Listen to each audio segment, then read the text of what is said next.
कोलकाता में जनता उन्नयन पार्टी के फाउंडर हुमायूं कबीर और एआईएमआईएम सदर असदुद्दीन ओवैसी ने वेस्ट बंगाल चुनाव के लिए अपनी पार्टियों के बीच इत्तेहाद का ऐलान कर दिया है। इसके बाद दोनों नेताओं ने एक साझा प्रेस कॉन्फ्रेंस कर मीडिया को इस बारे में जानकारी दी। हुमायूं कबीर ने कहा कि हम पूरी रियासत में 20 रैलियां करेंगे। पहली रैली 1 अप्रैल को बहरामपुर में ओवैसी के साथ होगी।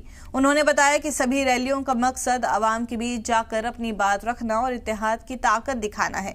साथ ही एआईएमआईएम सदर असदुद्दीन ओवैसी ने कहा कि हमारी कोशिश है कि वेस्ट बंगाल में इस चुनाव में मुस्लिम माइनॉरिटी से एक मजबूत लीडरशिप उभरे। हमने तय कर लिया है कि हम कितनी सीटों पर चुनाव लड़ेंगे। ये इत्तेहाद सिर्फ इस चुनाव तक महदूद नहीं है, बल्कि इसे हमारे राजनीतिक मकसद को आगे बढ़ाने के लिए किया गया है।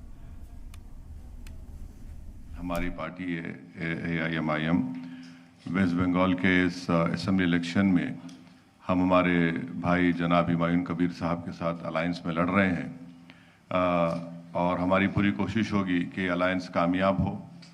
और साथ ही साथ ये भी मैं आपको बताना चाह रहा हूँ कि सीट्स कितने हम लड़ेंगे वो भी तय हो चुका है। 1, 2, 3 सीट है, उसके ऊपर बातचीत करके ख़त्म हो जाएगा, बड़ा मसला नहीं है।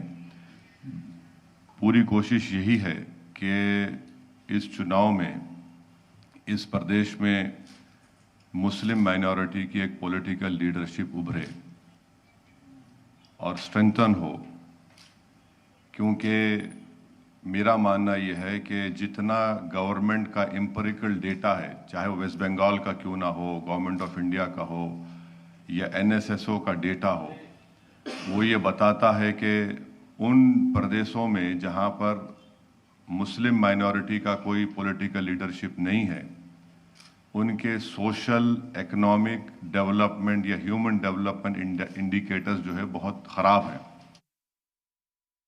ममता बनर्जी ने जो यहाँ पर कास्ट को निकाला में और बी से ए में डाला, वो तो पूरे के पूरे मुस्लिम कास्ट थे। फिर यहाँ पर आप कितना नियरली 30% के करीब मुस्लिम पॉपुलेशन है। कितना गवर्नमेंट एम्प्लॉयमेंट में उनका रिप्रेजेंटेशन है? 7% है। कितने बच्चे स्कूल के बाहर हैं? कितने मुस्लिम बच्चियां ग्रेजुएशन मुकम्मल नहीं कर पा रही हैं? आप मालदा मुर्शिदाबाद जाइए, जो वर्ल्ड हेल्थ ऑर्गेनाइजेशन का जो पैरामीटर्स है, उससे बदतरीन अंडरग्राउंड पानी आर्सेनिक है। तो ये इश्यूज का डायरेक्ट कनेक्शन पॉलिटिकल लीडरशिप से है।